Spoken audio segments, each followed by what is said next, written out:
Well, welcome to the Freestyle segment with Michelle De La Isla here for City Council District number 5. How are you doing? Doing great. All right. Well, we just did your television interview, and I wanted to get a little bit more in depth with you. Tell us a little bit about your history here in Topeka. I have been in Topeka since the year 2005. I arrived here with my children, and I fell in love with the city, fell in love with Lake Shawnee, started working with housing and credit counseling. From there, I got promoted to CFO, started working at, nationally with MANA. I'm the president of MANA right now this year. Oh, great. And when I started with the organization as a member, I started working as the financial literacy consultant nationwide for the national organization and got to travel to many, many, many places in the States. It's been a wonderful ride, and every time I went around the States, people would ask me, wow, you love the city. Are you working for the Chamber of Commerce or something like that? And I'm like, no, I just really love where we're at, and we have a great place. And people will talk about, wow, Topeka sounds like a great place to be. And I noticed that I had a passion for the city. Little by little, started getting more involved, got involved with downtown redevelopment, and now I'm running for city council. So that's Michelle in service in a nutshell. Very good. Not forgetting the fact that right now I'm the executive director for a great organization in Topeka, Topeka Habitat for Humanity. And an organization doing a lot of wonderful things. And we've actually had you on the show before.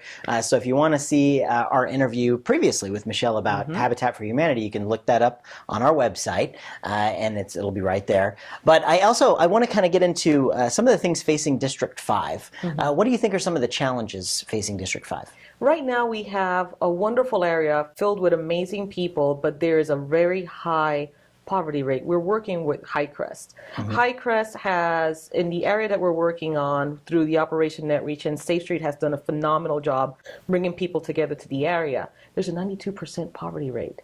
There is Girard Street has been a street that we've been trying to work on for a long time. In addition to that, you start moving a little bit forward to Topeka Boulevard. I don't know if you recall that there's been a little bit of more asphalt being thrown in, new medians in the center. However, we do have White Lakes Mall, which is vacant. Yeah. Really big challenge for us over there. Yeah. So, I mean, when you start looking at the interesting demographic that we have an upcoming fire station in the council approved a few years ago that after they finish Station 13, which is the new station in Harmon's district, they're considering doing a new station in that area close to Moterra. Okay. And that's something else that is upcoming in my district. So there's a lot of things. We have a really, really eclectic district. We have everything from really nice homes, middle class homes. We have poverty. We have businesses. We have it all. Yeah, it sounds like quite a district over there. It's a wonderful district. And people can see the maps if they go to the city's website. There's a council breakdown of the maps that they can see kind of where the boundaries lie. But I also want to ask you, there's a lot of the candidates who've come on the show have brought up crime. It seems to be a big talking point. Is it a perception issue, do you think, more so than an actual issue? And what do you think we can do to change the crime situation and the perception of crime here in Topeka? There is not so much a perception. There is crime. I mean, we cannot deny that there's not crime. It's right everywhere. Now, crime's everywhere. Exactly. Yeah. However, when you talk about perspective from Topeka as a city compared to other major cities, that's when you start discussing what is the perception of us who are residents in Topeka of crime compared to what the national numbers are. Sure. Our city does have crime like everywhere. Sure. We do have some gang issues. We do have a lot of I think that our number one problem is break-ins of cars and vehicles. That's why Safe Streets has been so aggressive with their lock it, remove it, or lose it. Yeah. So that is something that we are seeing. I think that one of the best ways that we could work to eliminate crime is going back into our community roots and start getting neighborhoods to act like communities. If we start getting neighbors to talk to each other, we're able then to have a family. It's almost like a synergy. You get people together and they start protecting each other. And when people see that happening, they avoid places like that. Sure.